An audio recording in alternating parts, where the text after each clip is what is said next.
পশ্চিমবঙ্গ রাজ্যের সরকার গঠনের 1 মাসেরও বেশি সময় পর মন্ত্রিসভার সব সদস্যদের মাঝে দপ্তর বণ্টন হলো। 35 নতুন মন্ত্রীর দপ্তর বণ্টনের সাথে সাথে প্রথম ধাপে শপথ নেওয়া মন্ত্রীদের দপ্তরও কিছুটা রদবদল করা হয়েছে।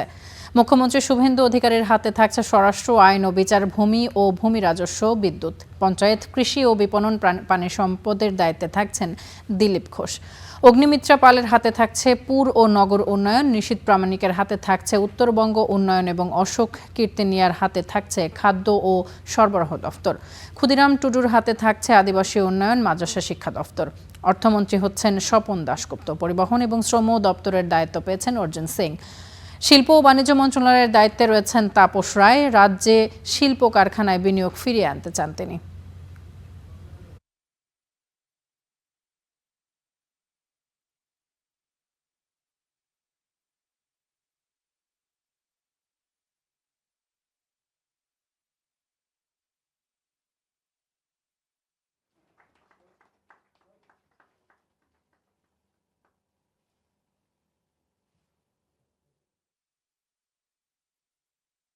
বামফ্রন্ট থেকে তৃণমূল অবধি প্রতিক্রিয়া ভালো নয়, রাস্তায় বাস নেই, এইগুলো সমস্যাটা অধিকারীরা বলতে পারবেন। আমি আজকে বসবো, তারপরে আপডেট করব।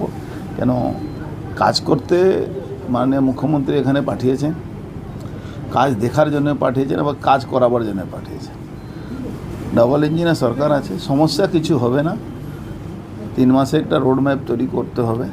সেই রোড ম্যাপ নিয়ে এই ফার্স্ট যেটা সবার সবথেকে বেশি যে চাহিদা, কি সরকারি বাস রাস্তায় উধাও হয়ে গেছে, এটাকে কিভাবে ফুলফিল করা যায়, কিভাবে যেটা প্রধানমন্ত্রীর স্বপ্ন আছে ইলেকট্রিক বাস নিয়ে আসে, সবটা নিয়ে একটা বড় কাজ, বড় দায়িত্ব। প্রায়োরিটি নাম্বার 1, ইন্ডাস্ট্রিয়ালিস্টদেরকে, বিনিয়োগকারীদেরকে পশ্চিমবঙ্গমুখী করা। টাটার ডিপারচারের পরে এবং 6,688 জন এই গত 15 বছরের রাজত্বে নানান কারণে, সেই কারণগুলো নিশ্চয়ই বিনিয়োগকারী বা ইন্ডাস্ট্রিয়ালিস্টদের পক্ষে, ব্যবসায়ীদের পক্ষে, শিল্পপতিদের পক্ষে নিশ্চয়ই সুখকর ছিল না। 6,688 জন যারা ত্যাগ করেছিলেন পশ্চিমবাংলা, তাদের ফিরিয়ে আনা, টাটাকে ফিরিয়ে আনা। আমাদের দেশের বাইরে বিনিয়োগকারীদের পশ্চিমবাংলার মতন তো একটা রাজ্য হয় না, তো সেই রাজ্যে যাতে সকলে আসে, ইন্ডাস্ট্রি ফ্রেন্ডলি রাজ্য করে গড়ে তুলতে হবে বিগত দিনের মতন।